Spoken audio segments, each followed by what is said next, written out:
We set up hundreds of LLCs every year for our clients. And recently we gave a client his paperwork. Congratulations, here's your new business.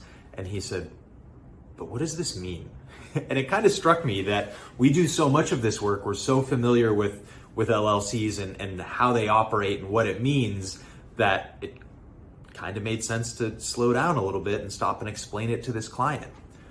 So when you set up a limited liability company, or when we set up a limited liability company for you, there's some paperwork that gets filed with the state. It's actually pretty simple looking paperwork. It's about 1.5 pages of information that you send in. It's deceptively easy, and I have a whole other series of articles about that. But once the state accepts your filing, they send you what's called a happy letter, and it says, we're happy to send you your filed document. And at that point, you have your LLC. It exists. Now, there are a lot of other things that you need in order to make it legal, I guess, or to make it actually protective. But really all you need to do is file one piece of paper, 2 pieces of paper with the Department of State to create your LLC. And once it's created, it's a new entity, it's a new thing. It's almost like a new person that exists under the law. So it's not you as the business owner, it's the business, which is owned by you or whatever other partners or members there may be.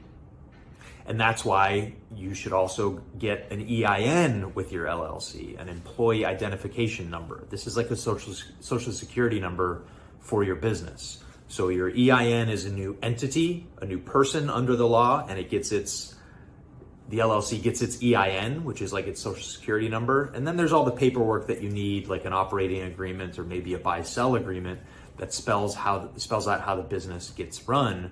But when your LLC is formed, it's a new separate entity, separate person under the law. And that's why you can get the liability protection that a lot of people want when they set up an LLC, because the LLC is responsible for its actions and you personally are responsible for your actions, and we can keep those assets and those liabilities separated. So I hope that helps you better understand exactly what it means to set up an LLC. It's very similar with a corporation. That's a separate entity under the law.